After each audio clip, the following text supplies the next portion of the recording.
Bocah yang bernama John ini sedang berenang. Tiba-tiba dia melihat di kejauhan ada sesuatu yang bersinar. Karena penasaran dia datang ke pulau itu. Dia memanjat batu tanpa takut.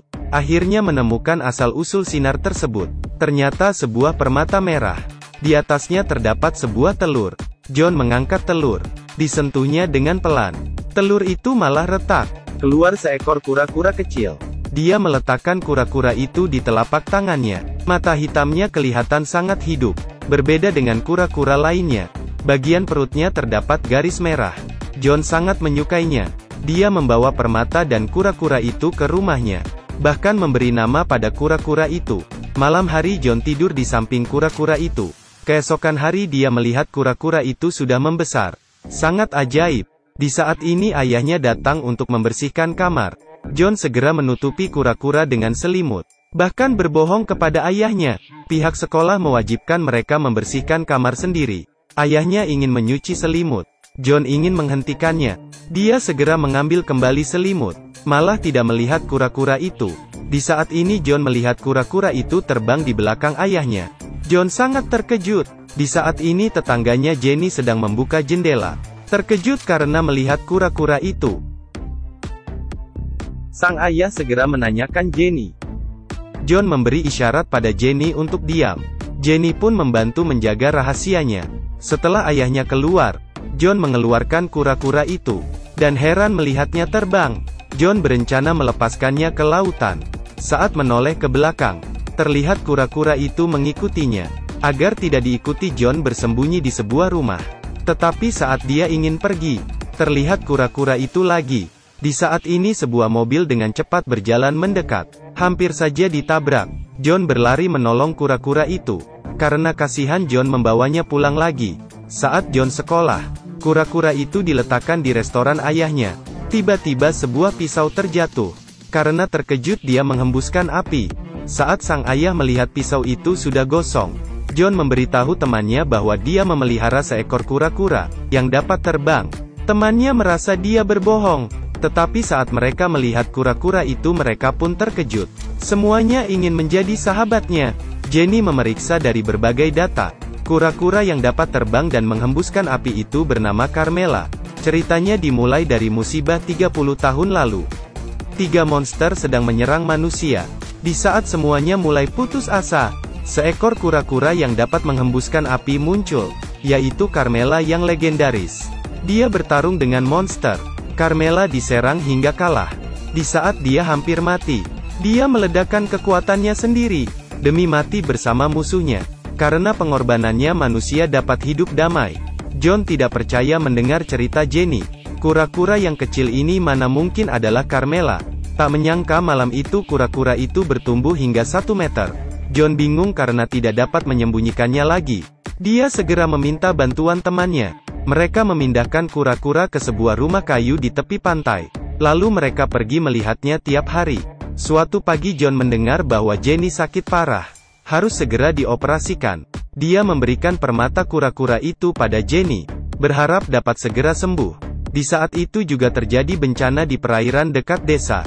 Ahli menginvestigasi bahwa kemungkinan terkait dengan makhluk raksasa di laut. Sepertinya kura-kura itu juga merasakan sesuatu. Keesokan hari John datang ke rumah kayu itu. Tidak menemukan kura-kura.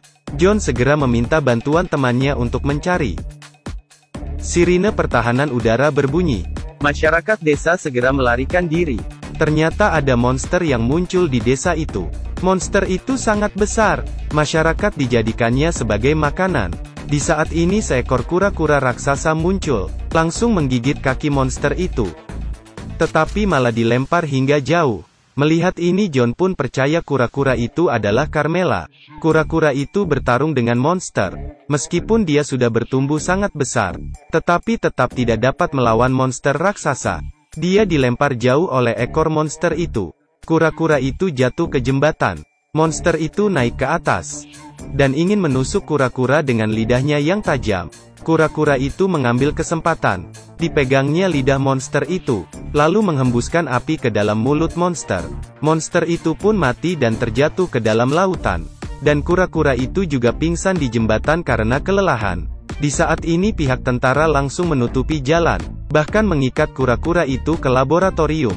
Mereka menyuntikkan obat agar kura-kura itu dapat besar dalam waktu singkat, berharap dia cepat besar dan membantu menghadapi bahaya. Jenny juga selesai operasi dalam perlindungan permata itu. Monster besar datang menyerang lagi. Monster yang mirip dengan Godzilla sedang menyerang kota itu.